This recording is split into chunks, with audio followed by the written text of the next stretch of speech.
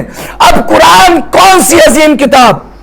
قرآن جب آپ ابتدا میں پڑھتے ہیں تو پہلی آیت کہہ رہی ہے بسم اللہ الرحمن الرحیم الف لام میم ذالک الکتاب لا ریب فیہ۔ یہ وہ کتاب ہے کہ جس میں ذرہ سب بہتر جانتے ہیں، ذرہ سب سے کم چیز ہوتی ہے، ذرہ سب سے کم شے ہوتی ہے۔ اللہ پہلی ہی آیت میں کہہ رہا ہے کہ اس میں ذرہ برابر شک کی گنجائش نہیں ہے، یعنی اس میں نہ ریب ہے نہ ہی کوئی عیب ہے۔ اس کا مطلب یہ ہوا قرآن جو خاموش ہے وہ بے عیب ہے، تو اب جس پر یہ نازل ہوگا وہ ذات بھی بے عیب ہوگی۔ بھائی جس پر یہ نازل ہوگا وہ ذات بھی بے عیب ہوگی۔ اب قرآن کے فضائل کیا ہے؟ آگے بڑھیے، ھدی للمتقین، قرآن ہدایت ہے پر ہر ایک کے لیے نہیں بلکہ متقین کے لیے۔ اب متقین کسے کہتے ہیں؟ متقین کون حضرات ہیں؟ ہم نے سوچا کہ نماز پڑھنے والا متقی ہوگا تو ہر نمازی متقی نہیں ہوتا، روزہ رکھنے والا متقی ہوگا تو ہر روزے دار متقی نہیں ہوتا۔ کیوں؟ آپ بہتر جانتے ہیں کہ روزہ بے شک عبادت ہے، لیکن عبادت میں 5 چیزیں بیان کی ہیں اور ان 5 چیزوں میں 4 چیزوں کی بنیاد صرف ایک چیز پہ رکھی ہے۔ اسلام کے جتنے ارکان ہیں، جتنے اعمال ہیں، ان سب کی بنیاد ہے ولایت علی، ان سب کی بنیاد ہے ولایت علی۔ اور ایسے ہی نہیں عزیزان محمد کہ آپ غور کریں تو آپ کو پتا چلے گا کہ ولایت علی علیہ السلام کتنی عظیم نعمت ہے، اور وہ شے ہے کہ جس کے بغیر کوئی عمل قابل قبول نہیں، کوئی بھی عمل قابل قبول نہیں ہے۔ اب قرآن کہہ رہا ہے ھدی للمتقین، یہ قرآن ہدایت ہے پر متقین کے لیے۔ مسلمان نہیں کہا ہے، شیعہ نہیں کہا ہے، بلکہ کیا کہا؟ متقین۔ اب متقین کسے تلاش کرے؟ کہاں سے تلاش کرے؟ ہم نے کہا چلو شہر علم کے دروازے پر، چلو شہر علم کے دروازے پر۔ اب جب ہم شہر علم کے دروازے پر پہنچے، شہر میں داخل ہوئے، داخل ہونے کے بعد کہا حضور آپ ہی بتائیے یہ قرآن متقین کہہ رہا ہے، قرآن کسے بتایا؟ کیا تم نے ہمارا قول نہیں سنا؟ یا علی حب کا تقوی والایمان، اے علی تیری محبت تقوی بھی ہے ایمان بھی ہے۔ پتہ یہ چلا یہ قرآن ہر ایک کو ہدایت نہیں دے گا، بلکہ جس کے دل میں ولایت علی ہوگی یہ قرآن اسے ہدایت دے گا۔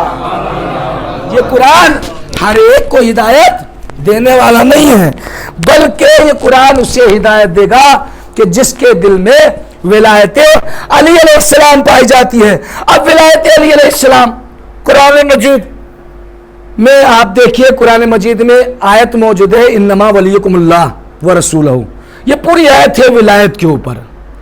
قرآن میں امامت کے اوپر آیتیں ہیں، قرآن میں رسالت و نبوت کے اوپر بھی آیتیں ہیں، لیکن زیر بحث ہے قرآن اور قرآن ناطق، قرآن صامت، قرآن ناطق ہے۔ اسی لیے میں نے آپ کے سامنے جو آیت پڑھی اس میں دیکھیں ارشاد ہوتا ہے کل شیء احصیناہ فی امام مبین، ہم نے ہر شے کو امام مبین کے دائرے میں رکھ دیا ہے، یعنی کوئی بھی شے کائنات کی امام مبین کے دائرے سے باہر نہیں ہے۔ اب قرآن کی طرف پلٹیے، قرآن کے لیے کیا کہا گیا؟ ہم نے قرآن میں ہر خشک و تر کا علم رکھ دیا ہے۔ اب پتہ یہ چلا کہ اگر قرآن کی صفت یہ ہے کہ اس کے اندر پوری کائنات کا علم ہے تو وارث قرآن وہی ہوگا کہ جس کے پاس پورا علم ہو۔ وارث قرآن وہی ہوگا کہ جس کے پاس پورا علم ہو. یہی وجہ ہے ممبر سلون ممبر نبوی سے, مسجد نبوی کے ممبر سے پیغمبر کے وسیع نے کہا ہم سے پوچھو, ہم زمین سے زیادہ آسمان کے راستوں کو جانتے ہیں. ہم سے پوچھو. کیوں کہا؟ اس لیے یہ ہے قرآن میں امام مبین. یہ امام مبین ہے, وہ امام ہے جس کے لیے قرآن میں امام مبین کو لقب دیا گیا. اور قرآن کیا ہے؟ قرآن کے بارے میں آپ پڑھتے ہیں کہ پروردگار عالم نے اسے متقین کے لیے ہدایت بنایا.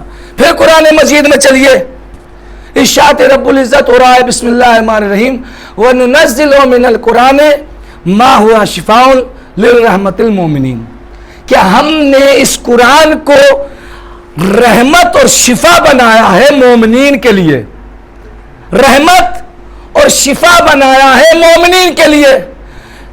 وَلَا يَزِيدُ الظَّالِمِينَ إِلَّا خَسَارًا اور ظالمین کے لیے اس میں خسارہ ہی خسارہ ہے.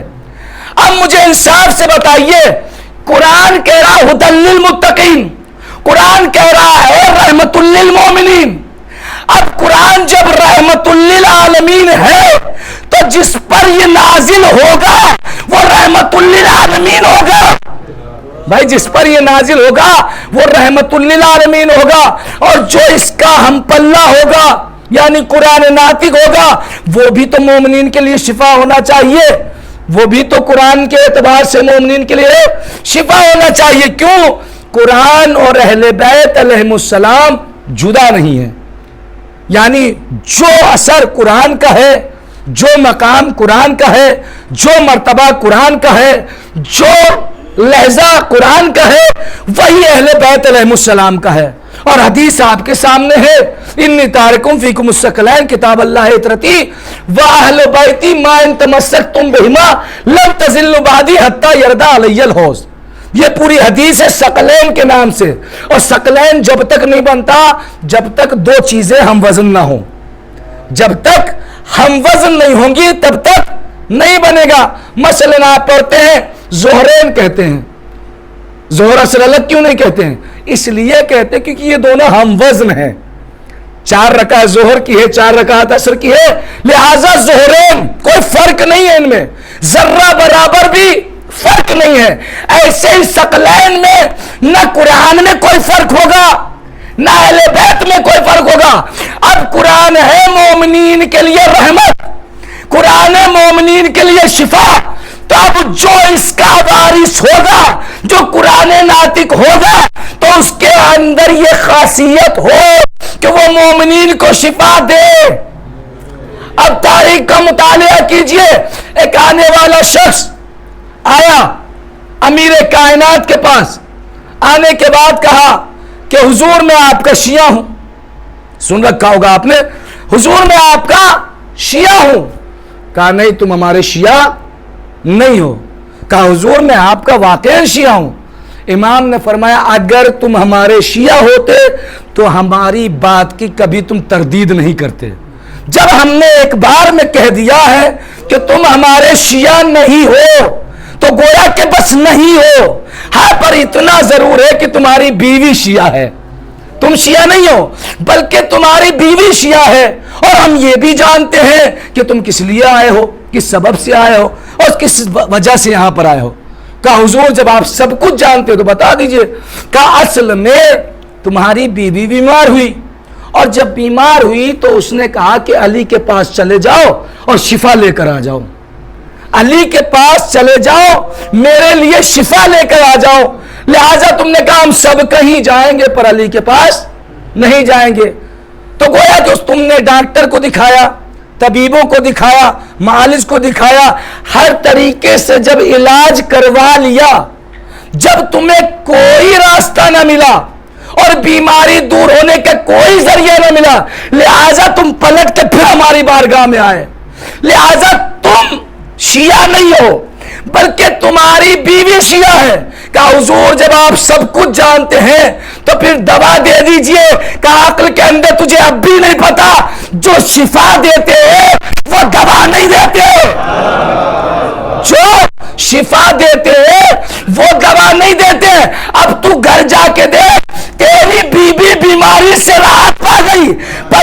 چلا اگر قرآن شفا ہے تو اہل بیت میں شفا ہے. قرآن شفا ہے.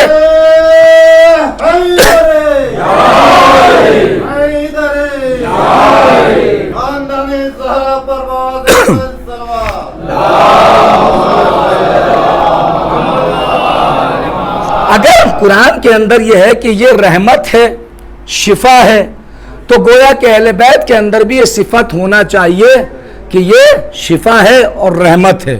تو عزیزان محترم، قرآن میں اہل بیت میں مماثلت پائی جاتی ہے، دونوں ہم وزن ہیں، دونوں ایک جیسے ہیں.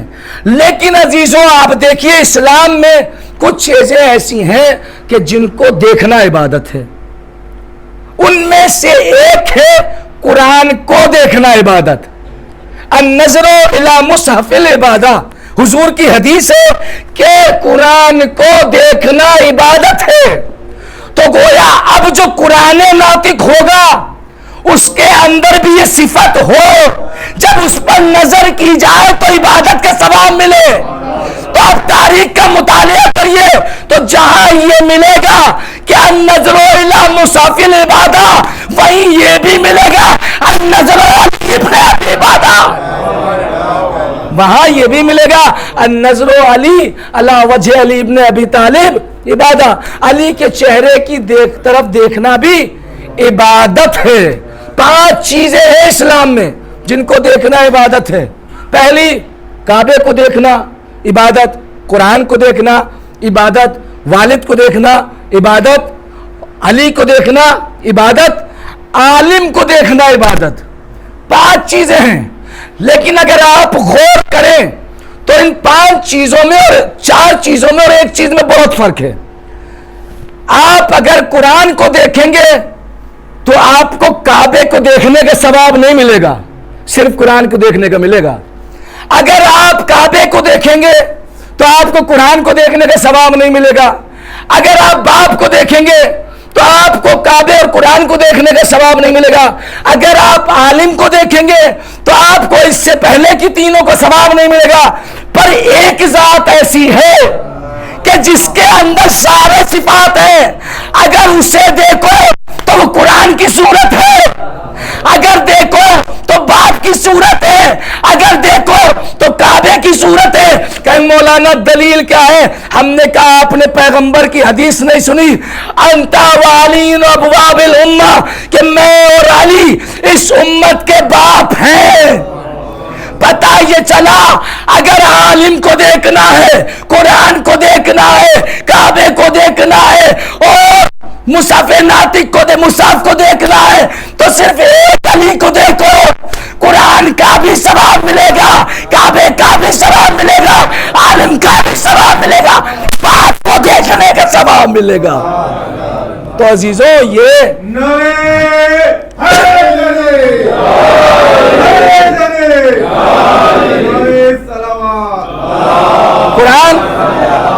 قرآن میں اور اہل بیت میں کوئی بھی ذرہ برابر بھی اختلاف نہیں، دوری نہیں ہے.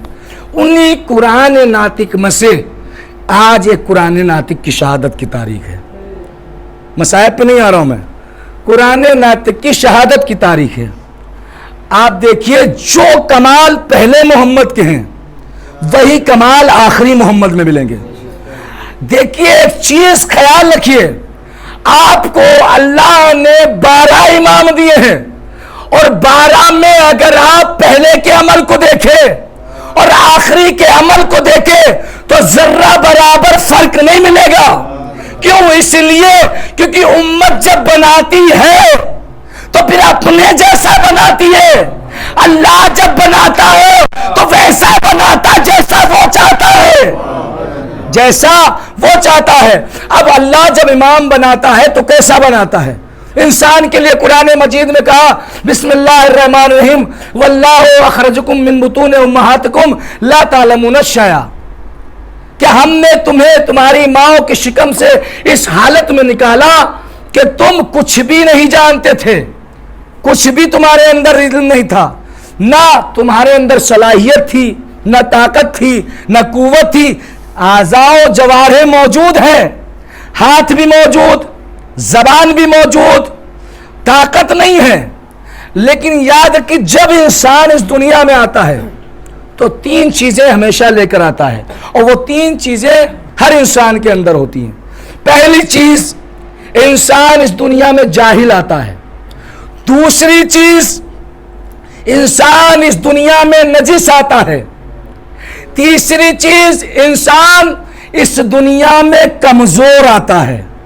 اس کے اندر کوئی طاقت قوت نہیں ہوتی ہے, لیکن اللہ جن کو امام بناتا ہے, اللہ جن کو امام بناتا ہے ان کو عام انسانوں جیسا نہیں بناتا ہے.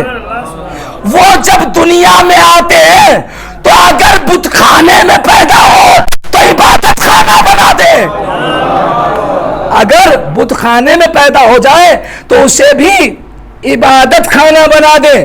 تو گویا کہ امام وہ ہوگا جو اللہ کی طرف سے ان تینوں حالتوں سے خارج ہو, تینوں حالتوں سے بری ہو. امام کے اندر یہ ساری غلاظتیں, یہ ساری پریشانیاں نہیں پائی جاتی ہیں. انسان کمزور آتا ہے, اور انسان کے لیے قرآن مجید میں آیت بھی ہے کہ ہم نے ہر انسان کو ضعیف پیدا کیا ہے. خلق الانسان ضعیفا, ہم نے انسانوں کو ضعیف بنایا ہے. تو مجھے انصاف سے بتائیے, اگر امام اور ہم برابر ہو جائیں گے تو پھر ہر اعتبار سے امام برابر ہو جائیں گے.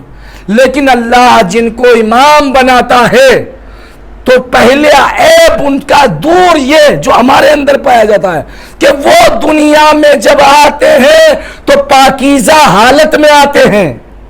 دنیا میں جب آتے ہیں تو پاک و پاکیزہ آتے ہیں.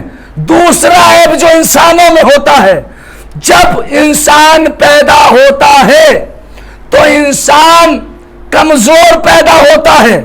اس کے اندر طاقت نہیں ہوتی ہے, اس کے اندر قوت نہیں ہوتی ہے, اتنا لاغر ہوتا ہے کہ وہ اپنی غذا بھی خود حاصل نہیں کر سکتا. حاصل کرنا تو دور کی بات, وہ مانگ بھی نہیں سکتا. لیکن اللہ جسے امام بنائے گا وہ کمزور نہیں بلکہ طاقتور ہوگا. اب اگر دلیل چاہیے تو آ کر دیکھ لیجئے, علی گہوارے میں کلہ اجدر کے ٹکڑے کر دیے. یہ دوسری دلیل. تیسری دلیل, امامت بے عیب ہوتی ہے. تیسری دلیل کیا ہے کہ اگر انسان کے پاس علم, ہم ہیں, آپ ہیں, آپ جتنے بھی ہیں ہم میں سے سب علم ماں کے پیٹ سے لے کر نہیں آئے ہیں, نہ ہی کوئی چیز ماں کے پیٹ سے لے کے آئے ہیں, صرف ایک وجود نجس لے کر آئے ہیں ہم. لیکن دنیا میں آنے کے بعد ہم پڑھیں گے, لکھیں گے, تعلیم میں کوشش کریں گے, محنت کریں گے, محنت پر ہی عالم بنیں گے, محنت پر ہی انجینئر بنیں گے, محنت پہ ہی ڈاکٹر بنیں گے. یہ عام انسانوں کا مزاج ہے. جب دنیا میں آتے ہیں تو جاہل ہوتے ہیں, لیکن جو امام ہوتا ہے وہ جب پیدا ہوتا ہے تو اتنا علم ہوتا, پیدا ہوتے ہی سجدہ خدا کرتا ہے. امام اتنا بڑا عالم ہوتا ہے. دوسری دلیل آپ دیکھیے, جب 16 رجب کو شہزادی فاطمہ بنت اسد علی کو خانہ کعبہ سے واپس لے کر آئیں تو علی نے دستے رسالت میں آنے کے بعد سب سے پہلا کام کیا کیا؟ سلام کیا ہے. السلام علیکہ یا رسول اللہ. جائیے تاریخوں کا مطالعہ کریے, ابھی پیغمبر رسول کے درجے پر فائز نہیں ہے, ابھی رسالت کا اعلان نہیں ہوا ہے, لیکن آنے والے نے پہلے ہی بتا دیا, دنیا سمجھ لے یہ بشر تمہارے جیسا نہیں, یہ کائنات کا رسول ہے. یہ تمہارے جیسا بشر نہیں ہے بلکہ یہ کائنات کا رسول ہے, یہ کائنات کا نبی ہے, رہبر ہدایت کرنے والا ہے. پہلے نمبر پہ سلام کیا. دوسرے نمبر پہ آپ بہتر جانتے ہیں سب سے پہلے جس آیت کی تلاوت کی ہے سورہ مومنون کی تلاوت کی ہے. قد افلح المومنون, مومنین کامیاب ہیں.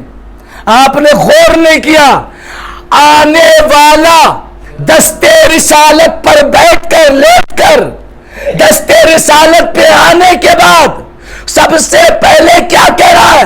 قد افلح المؤمنون، یعنی مومنین کامیاب ہے۔ اب مجھے انصاف سے بتائیے، جس کے چاہنے والے کامیاب ہو وہ خود کتنا بڑا کامیاب ہوگا؟ جس کے چاہنے والے کامیاب ہو وہ خود کتنا بڑا کامیاب ہوگا۔ اب آپ لوگ سنتے ہیں توریت، زبور، انجیل وغیرہ ساری کتابیں سنائی ہیں، انصاف سے بتائیے کہ جب علی نے یہ تلاوت کی کتابیں تو گویا کہ سب جانتے ہیں کہ یہ کتابیں ساری نازل ہو چکی تھی۔ توریت بھی نازل ہو چکی تھی، زبور بھی نازل ہو چکی تھی، انجیل بھی نازل ہو چکی تھی۔ قرآن کب نازل ہوا؟ قرآن علی کی ولادت کے تقریباً 10 سال بعد نازل ہوا ہے۔ جائیے تاریخ کا مطالعہ کیجئے، پتہ چلے گا 10 سال بعد تقریباً قرآن نازل ہوا۔ اب یہاں دستے رسالت پر آ کر آغوش پیغمبر میں علی قرآن سنا رہے ہیں۔ آپ نے غور کیا، دنیا کے حافظ وہ ہیں جو نزول قرآن کے بعد حافظ بنیں گے، لیکن علی اس حافظ کو کہتے ہیں کہ جو بولتا گیا قرآن بنتا گیا، جو بولتا گیا قرآن بنتا گیا۔ اب عزیزان محترم، جب پیغمبر نے اپنے وسیع کا یہ کمال دیکھا تو فوراً کہہ دیا کہ روحوں کا روحی، تیری روح میری روح ہے، تیرا خون میرا خون ہے۔ تو عزیزان محترم یہ دیکھیے، پیغمبر قصیدے پڑھ رہے ہیں علی کے، کس بات کے پڑھ رہے ہیں کہ تیری روح میری روح ہے، تیرا خون میرا خون ہے، تیرا گوشت میرا گوشت ہے۔ اب مجھے انصاف سے بتائیے، جو علی کا خون بہائے گویا اس نے رسول کا خون بہایا، جس نے رسول علی کو تکلیف پہنچائی گویا اس نے رسول کو تکلیف بچائی۔ اب انصاف سے بتائیے، علی کو یا اولاد علی کو تکلیف دینے کے بعد رسول راضی نہیں ہوں گے، اور جب رسول راضی نہیں تو جنت کا خواب ادھورا۔ بھائی جنت ایسے تو ملنے والی نہیں ہے جب تک رسول اللہ راضی ہو جائے، اور رسول جب ہی راضی ہوں گے جب اہل بیت علیہ السلام راضی ہوں گے۔ تو گویا کہ علی علیہ السلام نے قرآن سنایا تو پیغمبر نے اپنے جسم کو، اپنے گوشت کو ان کے گوشت نسبت دی، خون کو خون سے نسبت دی، روح کو روح سے نسبت دی۔ اب جب اللہ نے یہ دیکھا کہ میرا حبیب آنے والے بچے کے روح کو اپنی روح قرار دے رہا ہے، گوشت کو اپنا گوشت قرار دے رہا ہے، خون کو اپنا خون قرار دے رہا ہے، تو لہٰذا آواز قدرت آئی، تیری آنکھ میری آنکھ، تیری زبان میری زبان، تیرا دوست میرا دوست، تیرا پہلو میرا پہلو، تیرے پیر میرے پیر۔ مجھے انصاف سے بتائیے، کیا اللہ جسم رکھتا ہے؟ جب اللہ جسم نہیں رکھتا تو اللہ کہہ کیوں رہا ہے؟ اس کا مطلب یہ ہوا، جب اللہ کے وجود کے مظہر کو دیکھنا ہو تو علی کو دیکھو۔ کیوں؟ علی مظہر ذات پروردگار ہے، خدا نہیں، مظہر ذات پروردگار۔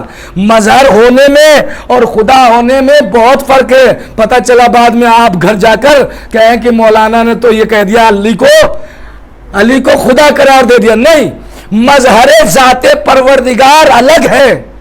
14 معصومین یہ سارے پروردگار کی ذات کے مظہر ہیں۔ اس کی ذات کے مظہر کیسے؟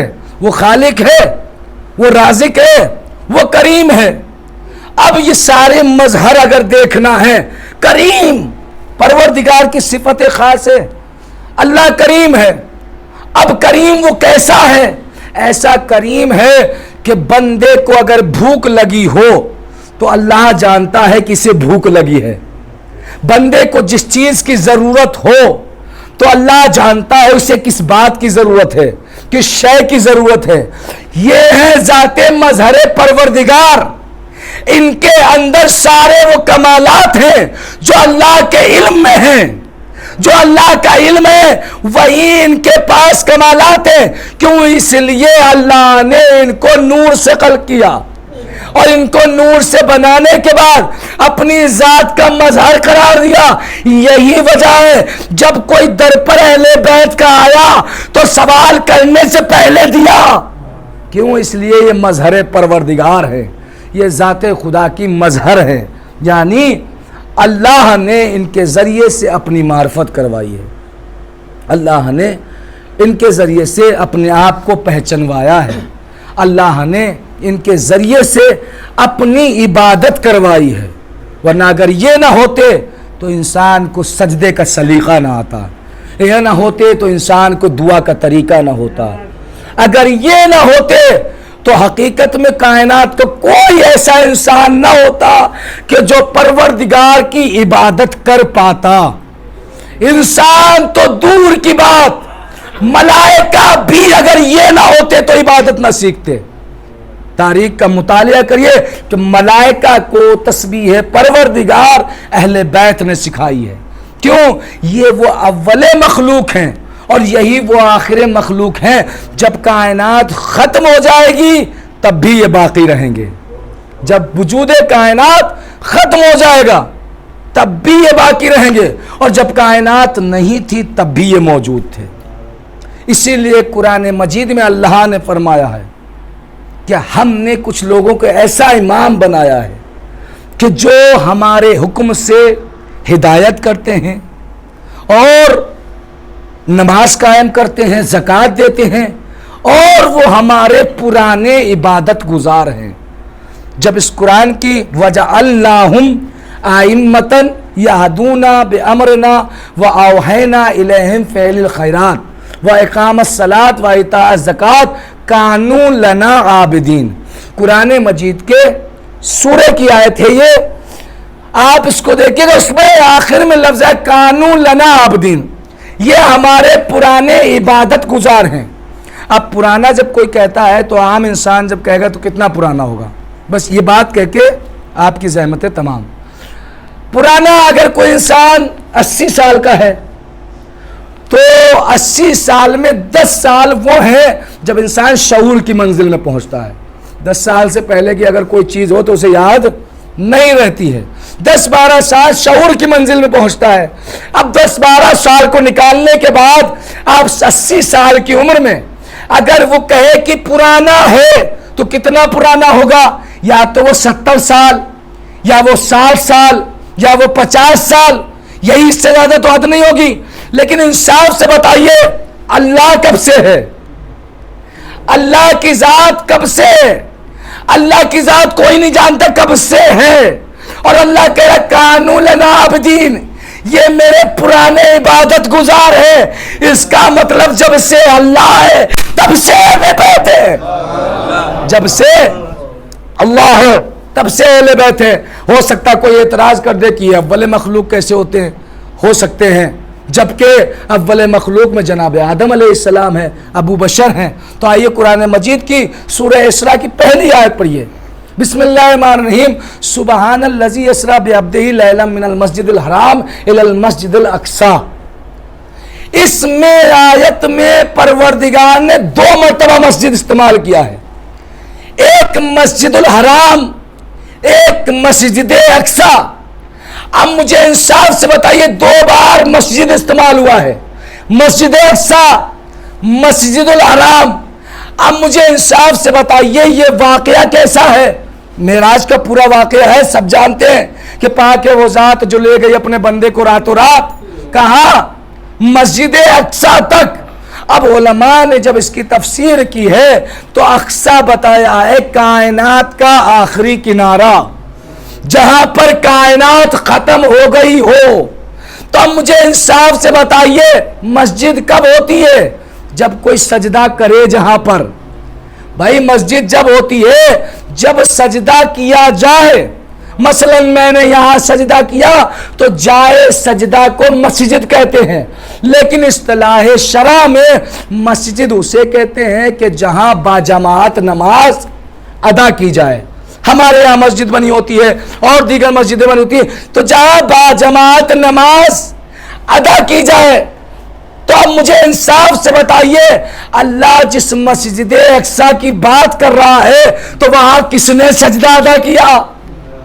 بھائی وہاں کس نے سجدہ ادا کیا؟ کہا وہ تو ملائکہ نے کیا ہوگا۔ تو ہم نے کہا چلیے ملائکہ سے پوچھتے ہیں۔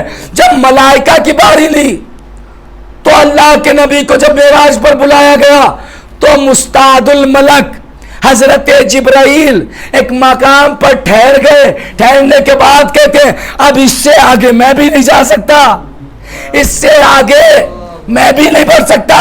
اس کا مطلب یہ ہوا ملک نے اسے مسجد نہیں بنایا، بلکہ کوئی ذات ایسی تھی جو وہاں سجدہ کر کے اسے مسجد بنا رہی تھی۔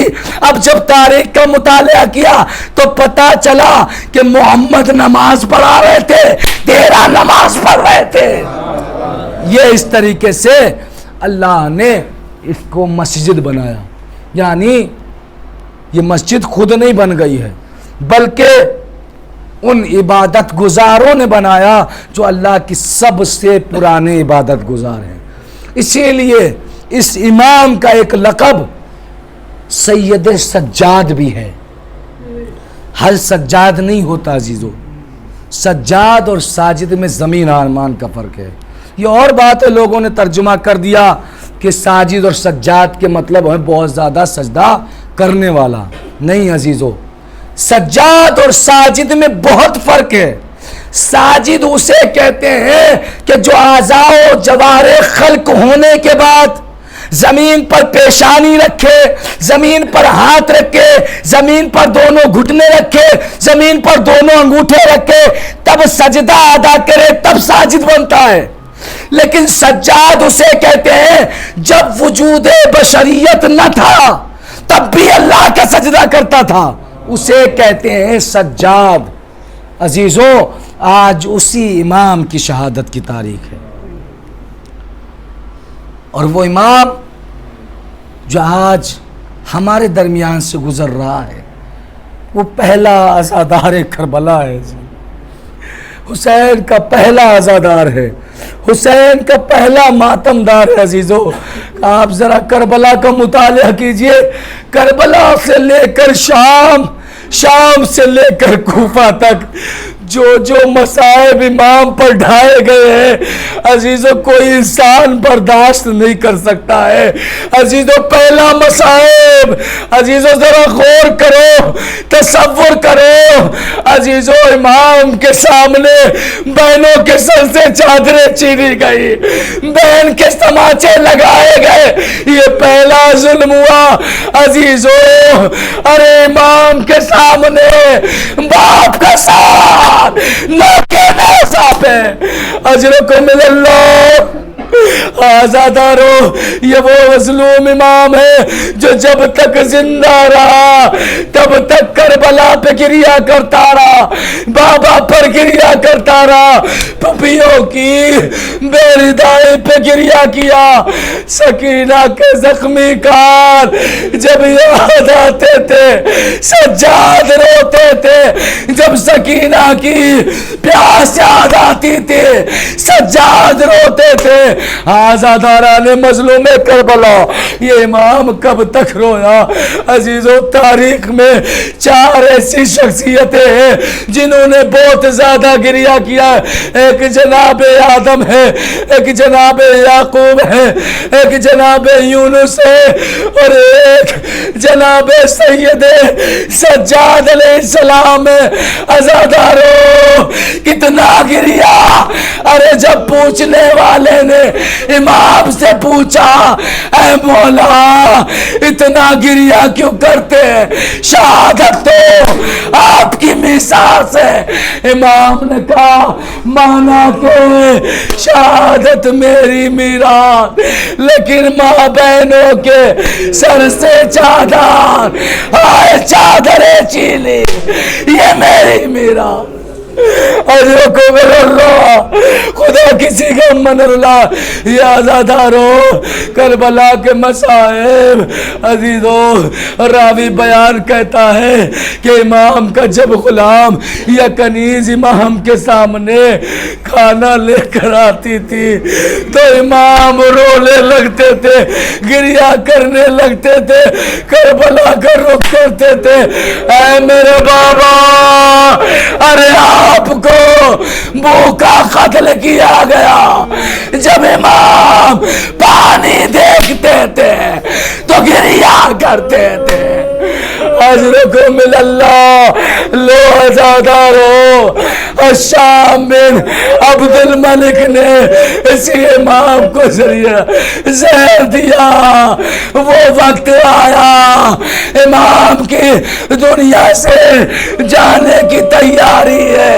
امام نے پانچویں امام کو بلایا بلانے کے بعد کہا بیٹا باقر ذرا کربلا کے مصائب دہراؤ ایک مرتبہ امام باقر کہتے ہیں بابا فلاں جگہ پر پھپھیوں کی چادر چنی فلاں جگہ پر بابا کا گلا کٹا فلاں جگہ پر عباس کے شان قلم ہوئے فلاں جگہ پر علی اکبر کے نیزہ لگا لو آزادارو حسین کا آزادہ دنیا سے چلا غسل و کفن ہوا میرا دل کہتا ہے امام کی روح کربلا کی طرح رک کر کے کہتی ہوگی اے بابا آپ کو غسل نہ ملا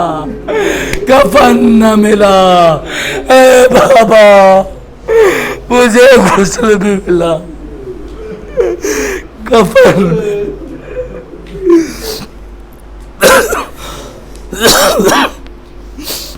اللہ لعنت اللہ علی قوم الظالمین رزم بقضائی تسلیم الامر بالا تجھ واسطہ محمد والے محمد کا اسیران کربلا کا واسطہ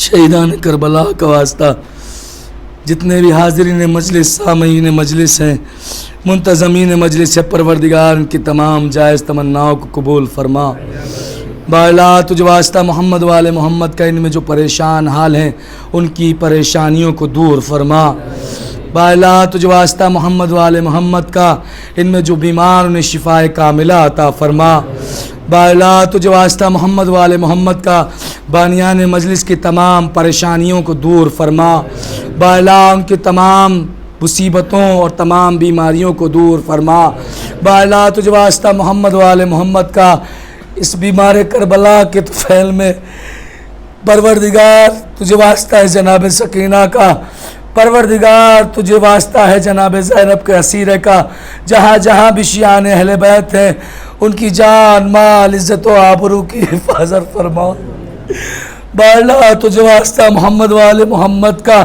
جہاں جہاں بھی عزادار امام حسین عزاداری امام حسین پروا کر رہے ہیں پروردگار ان کی عزاداری کو وہاں کے عزاداروں کو اپنے حفظ و ایمان میں رکھنا پروردگار تمام مقامات مقدسہ زیارت گاہوں کی حفاظت فرما بالا تجھے واسطہ محمد والے محمد کا پرچم اسلام کو سر بلندی عطا فرما پرچم کفر و نفاق کو سرنگو فرما بالا ہمارے آخری امام کے ظہور میں تاجیل عطا فرما ہمیں ان کے حقیقی ناصروں میں شمار فرما اور ربنا تقبل منا انکا انت السمیع العلیم برحمتک یا ارحم الراحمین بحق محمد و آلہ الطیبین الطاہرین ماتم حسین